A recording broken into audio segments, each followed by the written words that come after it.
Selamat siang semuanya, shalom. Salam damai sejahtera dalam kasih Tuhan Yesus Kristus. Indah sekali kalau kita ada di dalam hadirat Tuhan, amin. Saudara, dunia penuh dengan persoalan, berita-berita yang bisa membuat kita menakutkan. Itu sebabnya mengapa Daud berkata, sungguh lebih baik satu hari ada di pelataran rumah Tuhan. Amin. Disitulah kita menerima kekuatan yang baru. Saudara, bulan ini diberikan sebagai satu tema deeply rooted. Berakar dengan sangat kuat. Minggu yang lalu saya menyampaikan firman menggambarkan kehidupan kita manusia seperti pohon. Di dalam Mazmur 1 disebutkan bagaimana saudara ketika kita menjadi seperti pohon yang tertanam di tepi aliran air. Yang kesukaannya adalah firman. Dan Tuhan menjanjikan kita akan dibuatnya berhasil. Hidup setia melayani memuliakan Tuhan. Amin saudara. Hari ini saya ingin menyampaikan satu kebenaran firman Tuhan. Menggambarkan hidup manusia dengan rumah. Ya, karena Alkitab mencatat itu. Saya memberi judul khotbah saya hari ini adalah rumah yang kuat. Mari kita membaca di dalam Injil Lukas pasal yang ke-6. Ayat 46 sampai dengan ayat 49. Mengapa kamu berseru kepadaku Tuhan, Tuhan, padahal kamu tidak melakukan apa yang aku katakan? Setiap orang yang datang kepadaku dan mendengarkan perkataanku serta melakukannya, aku akan menyatakan kepadamu dengan siapa ia dapat disamakan. Ia sama dengan seorang yang mendirikan rumah. Orang itu menggali dalam-dalam dan meletakkan dasarnya di atas batu. Ketika datang air bah dan banjir melanda rumah itu tidak dapat digoyahkan. Karena rumah itu kokoh dibangun. Akan tetapi barang siapa mendengar perkataanku tetapi tidak melakukannya, ia sama dengan seorang yang mendirikan rumah di atas tanah tanpa dasar. Ketika banjir melandanya, rumah itu segera rubuh dan hebatlah kerusakannya. Kita yang percaya firman Tuhan kita berkata, amin. Bapak Ibu Saudara sekalian, kehidupan manusia yang digambarkan seperti seorang yang dikatakan membangun rumah. Nah, apa sih saudara yang pertama yang membuat rumah itu kuat? Rumah berbicara, saudara, yang pertama adalah hidup kita pribadi. Sebab di dalam surat 1 Korintus dikatakan, don't you know that you are the house of the Lord? Tidakkah kamu tahu bahwa kamu adalah rumahnya Tuhan, baitnya Tuhan? Amin. Jadi saudara, hidup kita ini bukan milik kita lagi loh. Kita sudah ditebus dengan darah Kristus. Hidup kita punya Tuhan. Amin. Jadi saudara dan saya adalah rumah Tuhan. Amin. Saudara kalau beli rumahnya tetangga, sudah cash, masa saudara penjual rumah itu masih boleh cawe-cawe? Kalau saudara mau betulkan catnya, tadinya warnanya hijau, sudah gak seneng. Saya mau kasih catnya krem. Masa penjual rumahnya yang lama, yang sudah dibayar datang. Kenapa kamu ganti rumahnya hijau jadi krem? Loh, ya ini udah rumahku kok, betul gak? Saudara ganti hordengnya hijau, yang pemilik yang lama, so ganti warna krem. Boleh nggak sudah pemilik rumah yang lama protes? Nggak boleh. Nah banyak dari kita nggak sadar kalau hidup kita ini sudah milik Yesus. Amin. Izinkan Yesus berkuasa atas kehidupan kita. Dia sudah membeli kita tunai dengan darah yang sangat mahal. Rumah yang kedua adalah keluarga. Family. Family itu penting sekali. Saya kira nggak ada keluarga yang nggak punya masalah ya. Atau ada saudara. Waduh kalau ada mengerikan sekali ya. Setiap orang berhidup dalam keluarga ada masalah. Tapi firman Tuhan memberikan jalan keluar. Mazmur 127. Jika bukan Tuhan yang membangun rumah, sia-sia usaha orang yang membangunnya. Amin saudara. Kita perlu Tuhan dalam membangun rumah tangga, dalam membangun keluarga. Pengertian yang ketiga rumah adalah gereja. Sebab saudara, Yesus sendiri berkata, I will build my church. Aku akan bangun gerejaku. Itu rumah Tuhan. Tuhan berjanji ketika kita memuji menyembah Tuhan dengan sungguh-sungguh. dia bertata di atasnya.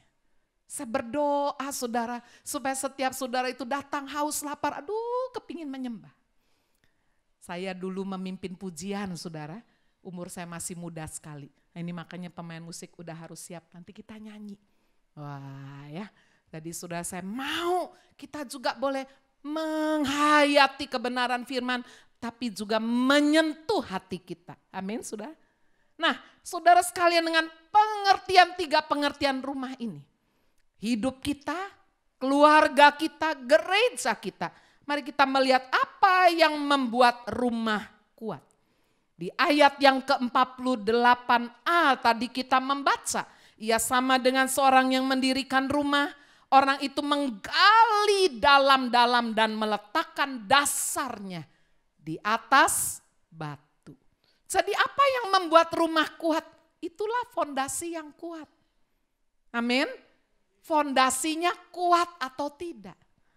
Makanya saudara kalau beli rumah yang udah jadi, wah kelihatannya bagus, catnya putih, waduh ada pagernya semuanya. Jangan gampang-gampang terpesona. Fondasinya kuat enggak? Betul saudara? Itu paling penting. Dikatakan saudara fondasinya itu setelah digali dalam-dalam meletakkan dasarnya di atas batu. Apa yang dimaksudkan dengan batu di sini? Kita membaca 1 Korintus pasal 10 ayat yang keempat. Dan mereka semua minum minuman rohani yang sama. Sebab mereka minum dari batu karang rohani yang mengikuti mereka. Dan batu karang itu siapa? Kristus. Jadi saudara, fondasi dasar hidup kita bukan agama. Bukan perbuatan baik. Bukan ilmu pengetahuan. Bukan modal orang tua, walaupun perlu sih. Sekolah perlu. Bukan tradisi, walaupun tradisi juga perlu. Kalau enggak bertentangan firman, perlu. Tapi saudara, apa yang menjadi rumah kita kuat? Itulah kata firman Tuhan, batu karang itu adalah siapa? Kristus. Itu yang harus menjadi landasan yang paling penting. Lagi saudara, 1 Korintus 3 ayat 11. Sampai 13, karena tidak ada seorang pun yang dapat meletakkan dasar lain daripada dasar yang telah diletakkan, yaitu siapa? Yesus Kristus. Aduh, jelas sekali. Tidak ada satu pun yang bisa meletakkan dasar yang lain. Paulus begitu hebat, begitu pandai, nggak bisa. Aku nggak bisa letakkan dasar karena pengajaranku, nggak bisa. Dasarnya betul-betul adalah Kristus. Jika saudara punya kehidupan ini, pribadi ini dasarnya Kristus. Jika keluarga saudara hidup suami istri, dasarnya Kristus. Jika gereja ini dasarnya adalah Kristus. Gak usah takut. Amin saudara. Tidak ada satupun yang dapat memisahkan kita dengan kasih Kristus. Roma 8 ayat 35. Iblis selalu ingin menarik kita sudah untuk lebih dekat dengan dunia. Tetapi Paulus luar biasa sekali. Siapakah yang akan memisahkan kita dari kasih Kristus? Ada orang-orang yang memang karena penderitaan, penganiayaan meninggalkan Kristus. Atau sebaliknya karena kenyamanan dunia ini meninggalkan Kristus, ada. Tapi kalau hidup saudara, hidup keluarga saudara, gereja Tuhan, dasarnya adalah Kristus. Penindasan, kesesakan, penganiayaan, kelaparan, ketelanjangan, bahaya, pedang tidak akan memisahkan kita dengan kasih Kristus. Amin. Saudara, pada waktu Tuhan menciptakan ikan dalam kitab Kejadian, saudara, dia udah ciptakan laut. Dia tinggal berbicara, jadilah ikan-ikan. Wah, segala macam ikan jadi. Ketika Tuhan ciptakan pohon, dia bicara kepada alam semesta bumi ini. Wah, pohon-pohon jadi semuanya. Pohon besar, kecil, wah rumput-rumput jadi semuanya. Tapi waktu Tuhan ciptakan manusia, Tuhan bicara sama siapa saudara? Sama siapa? Tuhan berbicara kepada dirinya sendiri.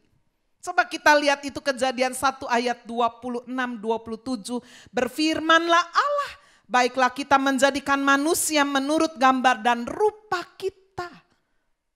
Rupa kita.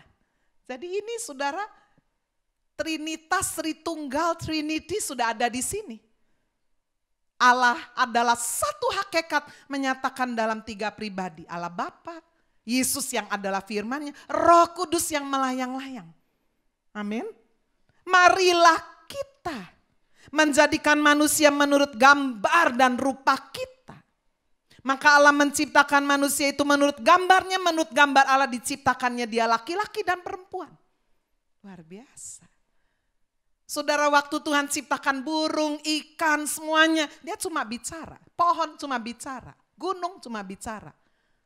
Tapi waktu dia ciptakan manusia, dia bentuk dengan tangannya sendiri. Serupa dan segambar dengan Allah. Itu sebabnya iblis tidak pernah benci pohon, gunung. Yang dibenci siapa saudara? Ciptaannya. Itu sebabnya dia ingin menghancurkan. Supaya manusia jangan menjadikan dasar hidupnya betul-betul adalah Kristus. Itu sebabnya Bapak Ibu, jika kita menjadikan Kristus dasar fondasi yang sangat kuat, tidak ada yang memisahkan kita. Jika Anda mengambil ikan dari air, walaupun taruh di AC, walaupun taruh di tempat tidur saudara, hidup enggak? Mati. Ikan itu saudara nature-nya apa? Air. Kalau saudara mencabut pohon dari tanah, saudara taruh di kamar, enggak pakai tanah, walaupun rumah saudara sangat bagus, kamar saudara sangat bagus, mati enggak? Mati. Saudara punya anjing, saudara pikir oh biar dia ada di air, ya mati juga. Bagaimana dengan kita manusia? Jika manusia terlepas dari natural environment, dari lingkungan habitat rohaninya, yaitu Tuhan, mati sudah. Kita harus connected dengan Sang Pencipta. Kita harus terhubung dengan Kristus yang adalah dasar fondasi yang kuat. Amin. Supaya nggak kayak layangan putus. Itu sebabnya Bapak Ibu Saudara, apa yang menjadikan rumah kehidupan kita kuat? Yesus. Ku mau cinta Yesus, bukan waktu semuanya baik-baik saja, selamanya. Amin. Ku mau cinta Yesus. Mari naikkan pujian ini, mana nih WL-nya? Boleh temenin saya ya. Saudara, ketika kita menyanyi, nyanyilah sungguh-sungguh. Tahukah saudara kenapa Daud berkenan? Bukan karena dia ganteng, bukan karena dia pinter, bukan karena dia kaya, bukan karena dia hidupnya sempurna. Saya dapat rahasia ini, saya mau bagikan itu. Kenapa hidup Daud berkenan? Karena dia penyembah. Waktu dia sulit, dia menyembah. Waktu dia di bawah, apa yang dia lakukan? Dia menyembah. Saya mau bawa jemaat Happy Family Center berkenan. Worship. Amin. Nyanyi dari hati saudara. Ku mau cinta Yesus selamanya. Ku mau cinta Yesus selamanya. Meskipun badai silih berganti dalam hidupku, ku tetap cinta Yesus selamanya. Wanita saja naikkan puji. Ku mau cinta Yesus selamanya. Cinta Yesus selamanya. Meskipun badai silih berganti dalam hidupku, ku tetap cinta Yesus selamanya. Mari angkat tanganmu, katakan, ya Aba, Bapa, ini aku anak, layak layakanlah seluruh, amin. Haleluya, ya Allah, Bapa, ini aku alatmu, pakailah sesuai dengan rencanamu. Para pria bapak-bapak, katakan ku mau cinta Yesus. Ku mau cinta Yesus dari hati, saudara. Selamanya. Mari kita mau belajar menyentuh hati Tuhan. Ku mau cinta Yesus selamanya. Hanya Yesus sumber kehidupan kami. Meskipun hanya Yesus dasar fondasi hidup kami. Dalam hidupku kami mau tetap cinta Yesus selamanya. Bersama-sama ku mau cinta dari hati, sudah naikkan. Ku mau cinta Yesus selamanya. Selamanya Tuhan, selamanya.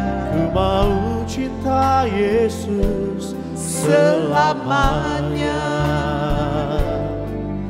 Meskipun badai silih berganti dalam hidupku, ku tetap cinta Yesus selamanya. Berapa banyak saudara mau menyebut Dia Bapa? Aku mau setia, layakkan kami. Mari angkat hati saudara, angkat wajahmu. Hidupku ya Aba, Bapa, ini aku alatmu, pakailah sesuai dengan rencanamu. Sekali lagi katakan, ya Aba, ya Bapa, ya Aba, Bapa, ini aku alatmu, layakkanlah seluruh hidupku ya Aba. Terima kasih Yesus, terima kasih. Ini aku alatmu, pakailah sesuai dengan rencanamu. Pakailah setiap kami Tuhan, sesuai dengan rencanamu. Pakailah sesuai dengan rencanamu.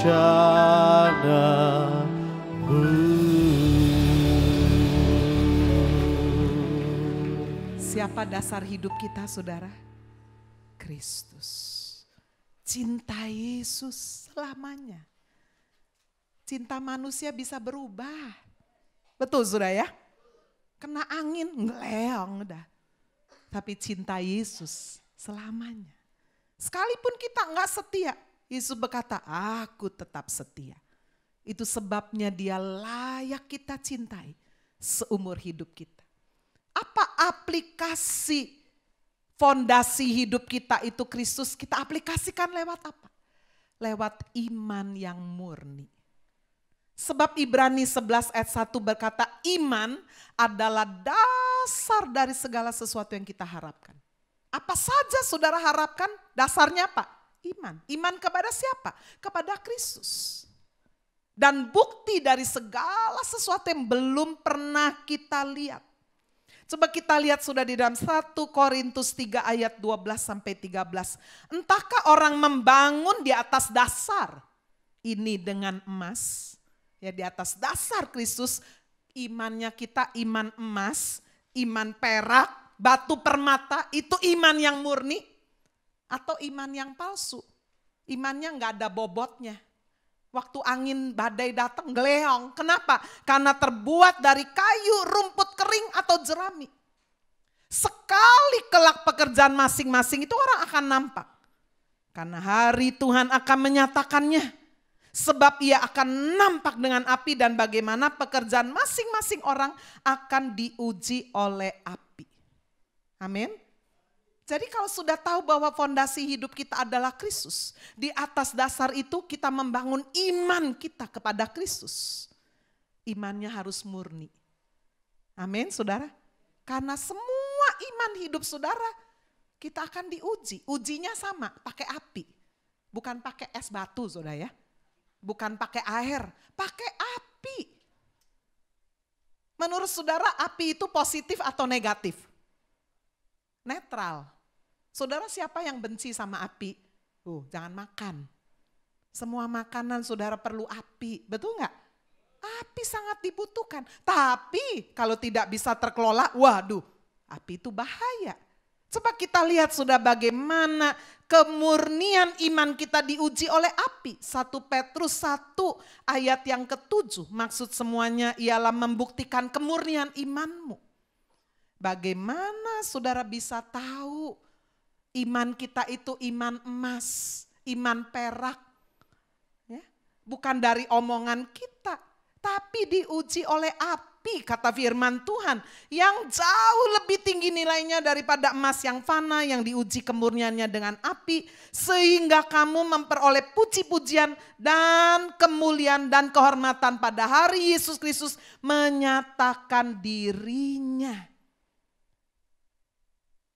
Imannya Sadra, Mesa, Abednego, temannya Daniel saudara, mereka adalah orang-orang Yahudi yang pada waktu orang-orang dibuang ke Babel, Daniel, Sadra, Mesa, Abednego termasuk orang yang dipilih karena mereka pinter. Sehingga mereka ditaruh di istana. Tetapi pada suatu hari Raja Nebukadnezar memberikan perintah bahwa semua yang ada di bawah kekuasaannya harus menyembah patung yang dia buat tinggi sekali, patung dari emas.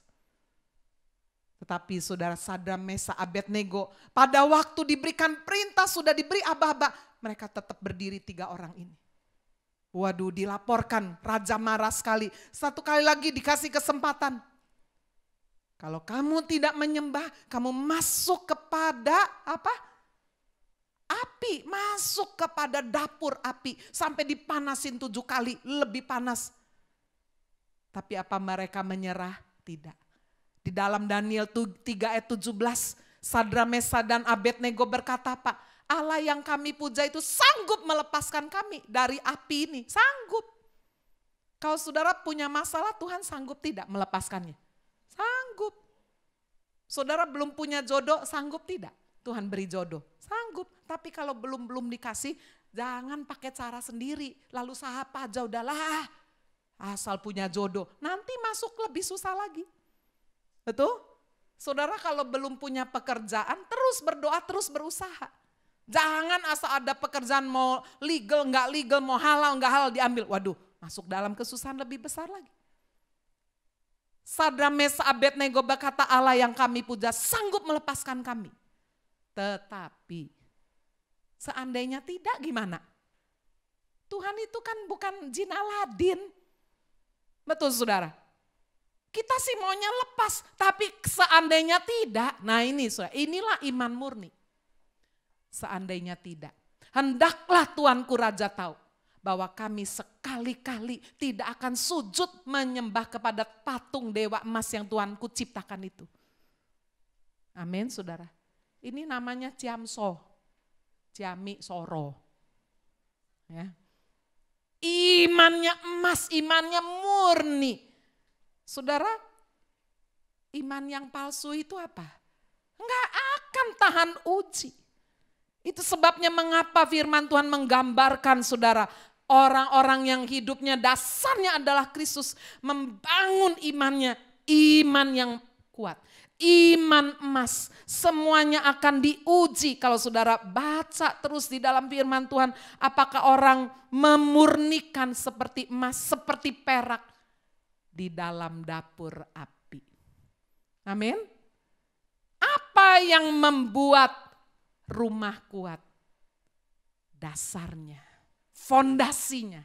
Di atas dasar yang kuat Kristus, kita membangun iman kehidupan kita sampai Yesus datang.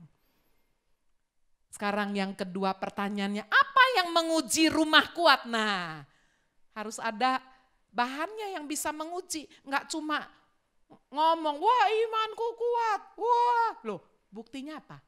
Coba kita lihat ya. Lukas pasal yang ke-6 ayat 48. Ya, sama dengan seorang yang mendirikan rumah. Orang itu menggali dalam-dalam dan meletakkan dasarnya di atas batu. Ketika datang air bah dan banjir melanda rumah itu tidak dapat digoyahkan. Karena rumah itu kokoh dibangun. Apa yang menguji rumah hidup kita? Injil Lukas menyebutnya dua ini. Apa saudara? Air bah, banjir. Kalau saudara membaca di dalam Injil Matius pasal 7, apa yang menguji rumah yang kuat? Dibangun di atas batu, angin, hujan dari atas sama banjir. Tapi saya pilih yang ini aja ya, sama sih. Air bah, banjir, itulah saudara menguji iman kita kuat apa enggak. Yang namanya persoalan kalau datang seringkali tiba-tiba, nggak pakai permisi. Betul ya? Habis main badminton 4 set, ngeblak saudara. Padahal baru dicek up minggu lalu sehat, nggak ada kolesterol, trigliserid, darah tinggi, nggak ada. Loh, kok bisa ya? Orang sehat loh, jaga makan, makan sehat. Jalan pagi, badminton 1 minggu 4 kali, ngeblak juga, nggak bangun-bangun. Pencobaan datang bisa tiba-tiba, istrinya masih muda, anaknya 4. Waduh. Saudara, pencobaan seringkali datang enggak pakai permisi. Itu sebabnya pasal 9 ayat 12 berkata, karena manusia tidak mengetahui waktunya seperti ikan yang tertangkap dalam jala yang mencelakakan. Seperti burung yang tertangkap dalam jerat. Begitulah anak-anak manusia terjerat pada waktu yang malang. Kalau hal itu menimpa mereka, kapan saudara? Secara tiba-tiba. Waduh, enggak sangka ya, enggak sangka ya. Ya sudah, jalani. Tapi ada juga banjir atau air bah, kalau kita lihat di dalam Kejadian pasal 7 ayat 4 dan 5. Datangnya air bah dalam zaman Nuh tidak tiba-tiba. Tuhan sudah kasih peringatan. Coba lihat ya Kejadian 7 ayat 4. Sebab 7 hari lagi. Tuh kasih peringatan. Aku akan menurunkan hujan ke atas bumi 40 hari 40 malam lamanya.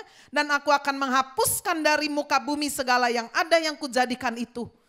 Lalu Nuh melakukan segala yang diperintahkan Tuhan kepadanya. Sudah ada peringatan tapi respon bisa beda. Yang memberi respon, Nuh percaya melakukan semua yang diperintahkan. Padahal zaman dulu loh saudara, boro-boro air bah. Hujan aja gak pernah. Coba sih saudara pakai logika kita. Kalau hujan aja 1 titik aja gak pernah. Terus tiba-tiba 7 hari lagi aku akan menurunkan hujan 40 hari 40 malam. Waduh, kita mungkin terkekeh-kekeh. Menghina, enggak mungkin gitu kan. Tapi dikatakan ada orang yang meresponinya, Nuh. Nabi Nuh dan istrinya, 3 anak lakinya, 3 anak mantunya masuk dalam bahtera. Nah, bahasa Chinese-nya Chuan. Ya, itu saudara huruf Tionghoa itu luar biasa. Saya dulu dipaksa ya, sampai les kelas 2, sekarang Wang Cile lah. Ya, tapi menyebut nama sendiri, tulis sedikit-sedikit masih bisa. Luar biasa loh bahasa Chinese itu. Cuan, itu mulutnya ada 8 saudara. Menggambarkan apa? Itu loh bahtera. Saya mau menginjili orang Totok, dulu saya pakai kata lai. Papa saya kan cungkolai ya. Pa, lihat lupa tulisan lai. Itu di Alkitab ada loh. Mana? Marilah. Semua yang letih, lesu dan berbeban berat. Siapa yang berbeban berat? Marilah datang kepada salib yang besar. Betul? Saudara yang ngerti, nggak ngerti nggak apa-apa lah ya. Happy Family School ngajarin Mandarin juga. Marilah datang semua yang letih lesu kepada salib lu. Lai kan bikinnya pertama harus salib kan. Siapa yang letih lesu? Zen. Orang-orang. Datang kepada siapa? Bawahnya zen yang besar. Siapa saudara? Yesus Kristus. Papa saya sampai melongo. Kamu ini ya, ono-ono ya, digatuk-gatukin. Enggak Pak. Memang itu luar biasa. Datanglah, lai-lai. Amin, sudah. Itu sebabnya saudara berdoa, Tuhan itu punya rencana yang hebat untuk orang-orang Tiongkok.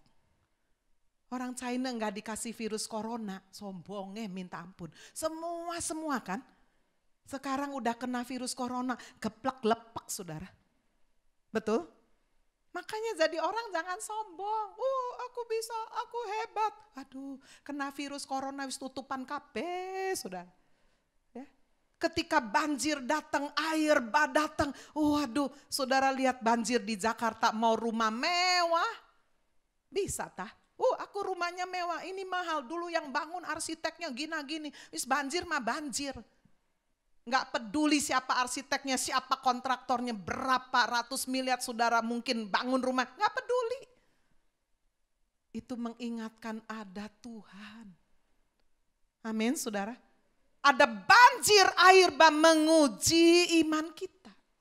Itu sebabnya aplikasi dalam kehidupan kita, apa sih yang bisa menguji rumah kita kuat? Satu, kenyamanan hidup.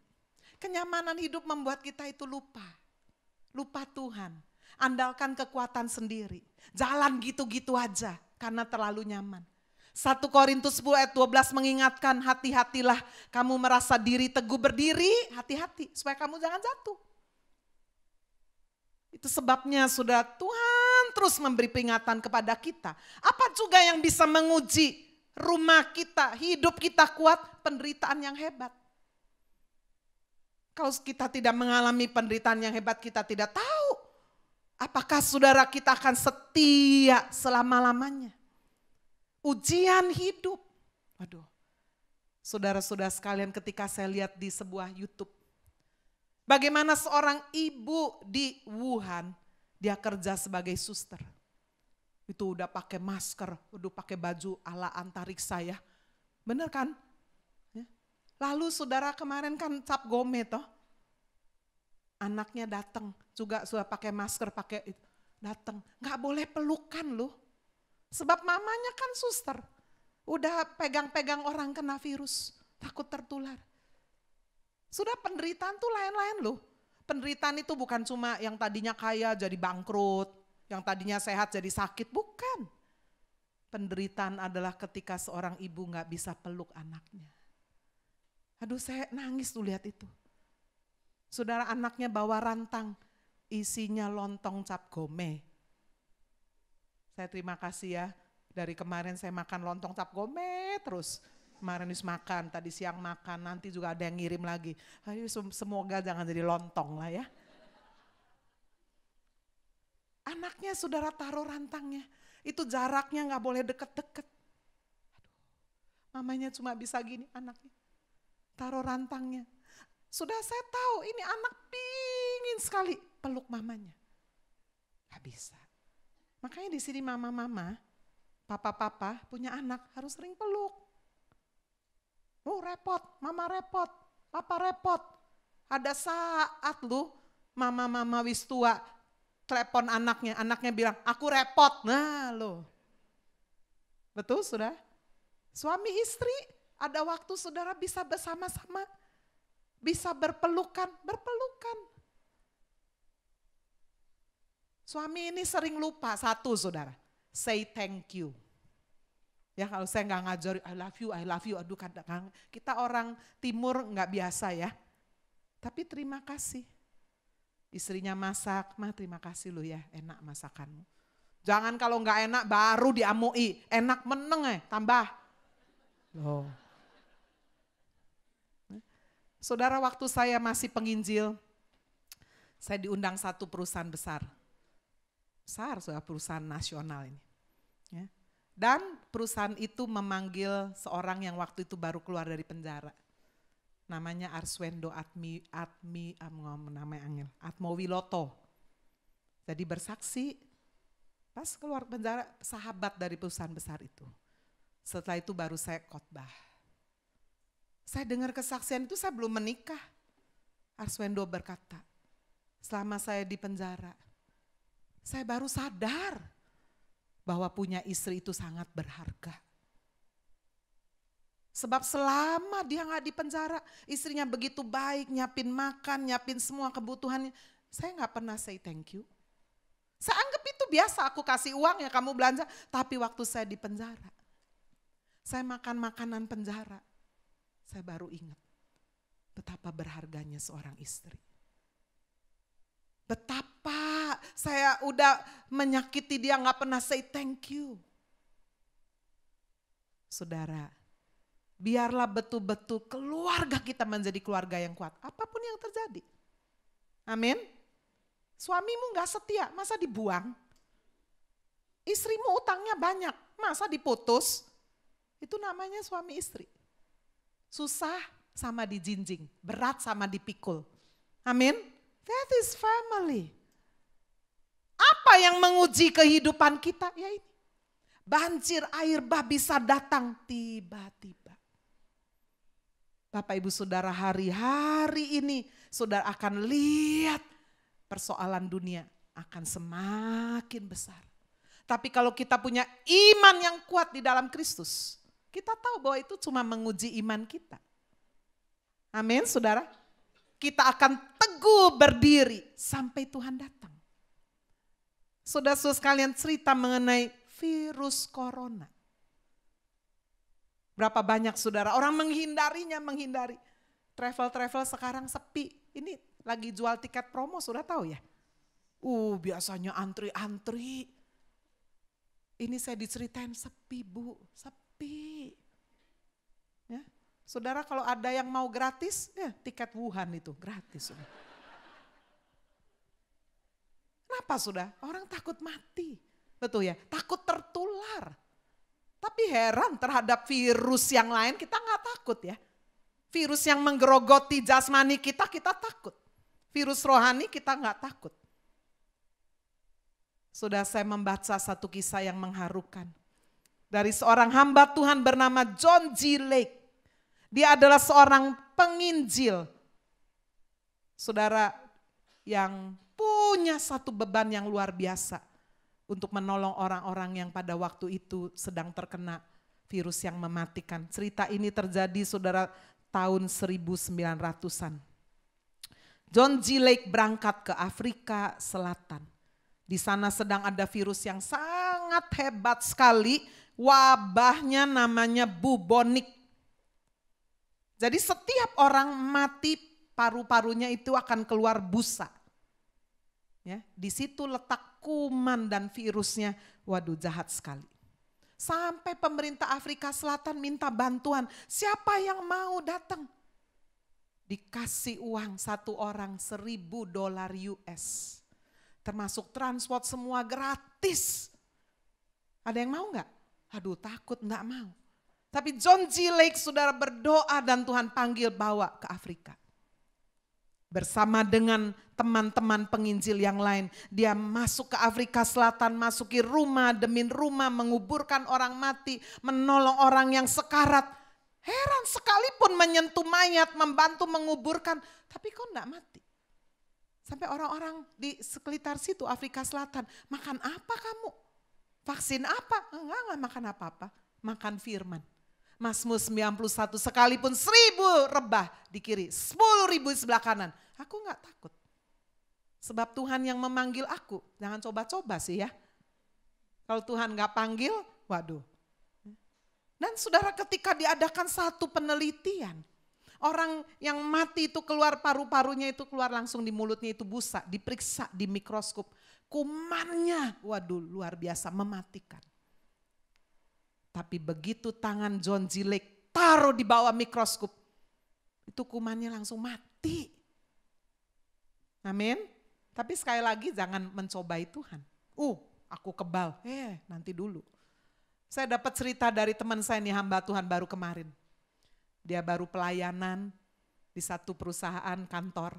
Terus pulangnya dibawain sudah satu botol isinya merah marun itu kayak anggur. Dan dia cuma baca sepintas saja. Lalu dia minum glek glek glek glek. Sorenya saudara, KO mau mati.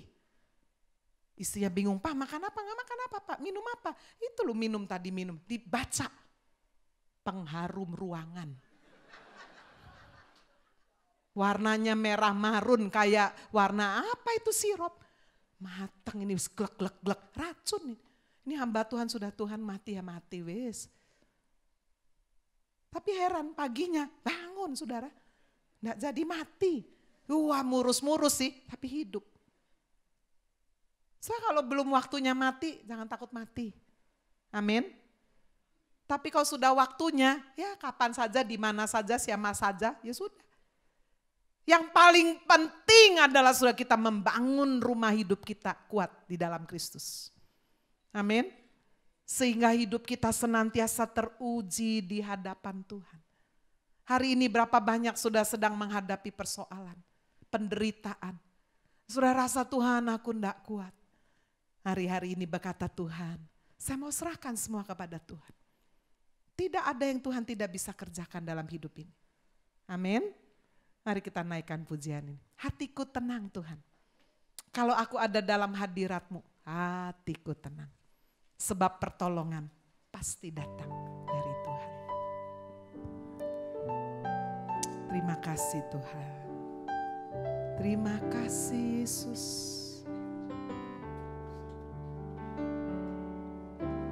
Hatiku tenang berada dekat-Mu. Kaulah jawaban hidupku.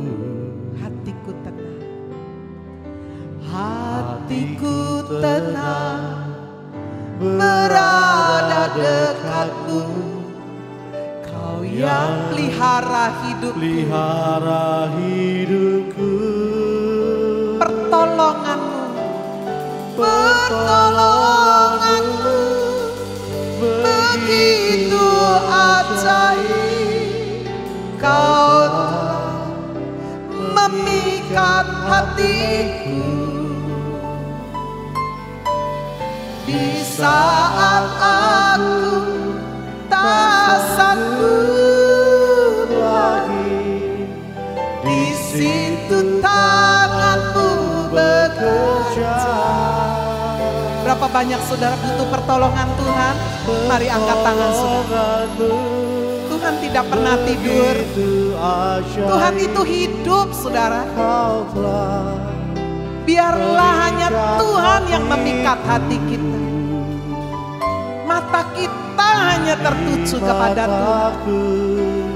Tertuju padamu. Ku rasakan kasih-Mu Tuhan. Mari angkat suaramu. Lebih lagi katakan pertolongan-Mu Tuhan. Pertolongan-Mu. Sungguh pertolongan-Mu tidak pernah terlambat. Is always on time. Semuanya akan indah pada waktunya. Tuhan akan menolong setiap saudara di tempat ini. Terima kasih Tuhan, memulihkan, menyembuhkan, membangkitkan iman. Pertolongan-Mu begitu ajaib. Kau telah memikat hatiku. Kini mataku tertuju padamu. Ku rasakan kasih-Mu Tuhan.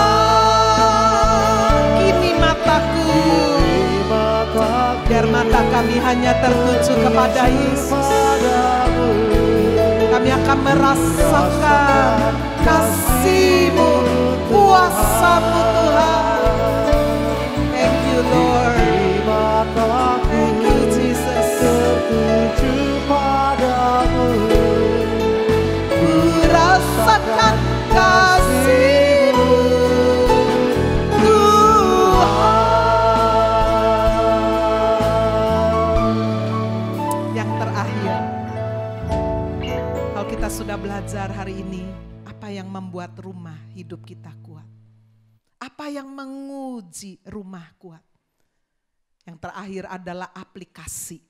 Yang kita bisa lihat itu di dalam Lukas pasal 6 ayat 48, 49. Ia sama dengan seorang yang mendirikan rumah, orang itu menggali dalam-dalam, meletakkan dasarnya di atas batu. Ketika datang air bah dan banjir melanda rumah itu tidak dapat digoyahkan.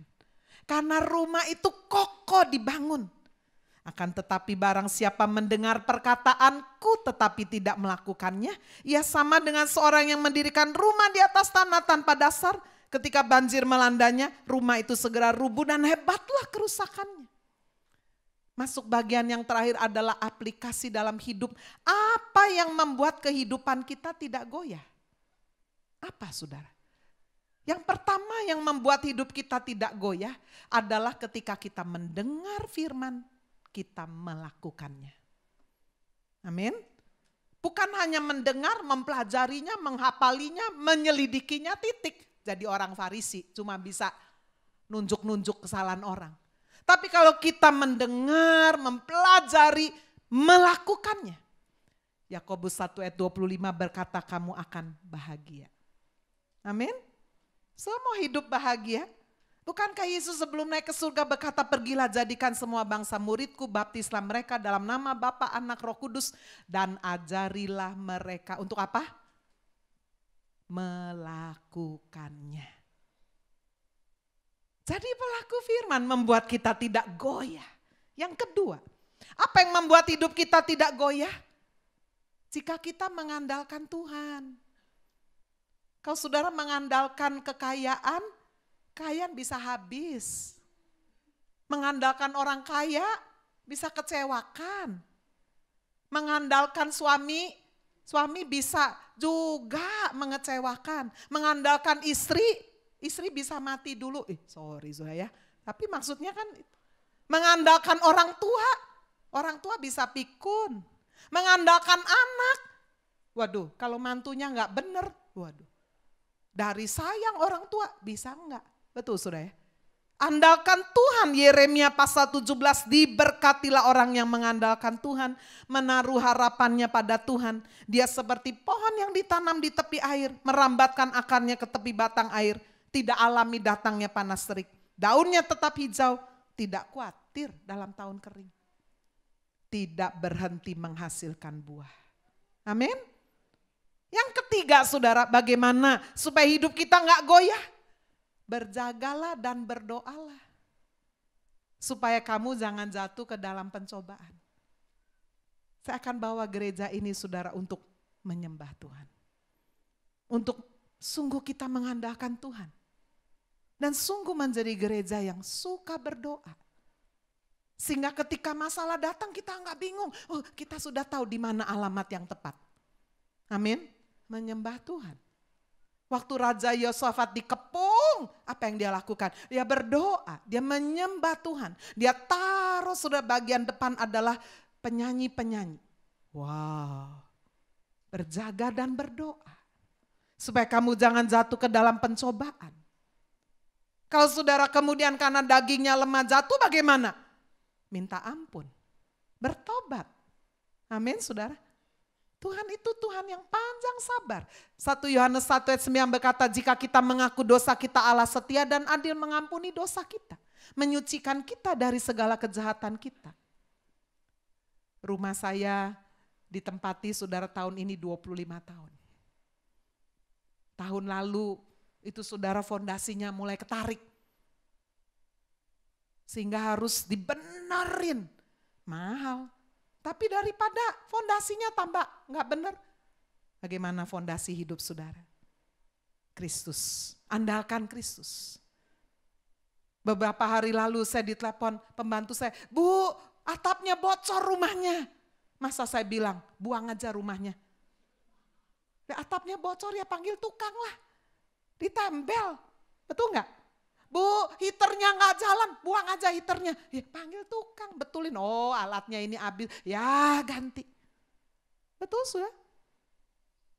Kalau saudara di sini ada yang rumahnya kebanjiran, banjir, wis tak buang tak tinggal kayak aku sudah. Atapnya bolong Bu, ya enggak apa-apa, jebrol itu ya rumahnya, bukan rumah untuk asrama baru, ambrol. Masa kita bilang, ya wis buangan tinggalan. Enggak toh, panggil tukang, benerin yang ambrol-ambrolnya. Amin. Jika hidup saudara ada sesuatu yang not in order, kita percaya bahwa sang penjunan kita nggak buang begitu aja, diperbaiki. Bocor-bocornya dibenerin, ditembel-tembel. Amin saudara. Itulah Tuhan kita. Bagian yang terakhir, bagaimana supaya kita tidak goyah? Milikilah komunitas yang rohani yang positif. Amin. Ini zamannya virus saudara. Ya, saya baru dikasih jemaat, Bu punya masker? Enggak punya. Tak kirim ya, buat apa? Ya mencegah virus corona. Ya enggak popo. Kapan mulai pakai? Ya jaga-jaga aja Bu. Iya, punya jemaat baik-baik ya, seneng saudara ya.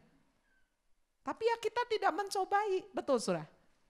Kalau saudara tahu bahwa orang-orang di sekeliling kita, waduh negatif, kita jangan deket-deket. Yang negatif tuh gampang sekali menular. Soalnya kalau ada orang, aduh saya masih jauh-jauh. Sebentar lagi hidungnya bisa gatel-gatel. Benar gak saudara? Virus itu. Pergaulan yang buruk merusak kebiasaan yang baik. Bagaimana supaya kita tidak goyah? Dengar dan lakukan firman. Andalkan Tuhan, berjaga dan berdoa. Hidup senantiasa dalam pertobatan. Miliki komunitas yang kuat. Amin. Tuhan Yesus memberkati kita semua. Haleluya.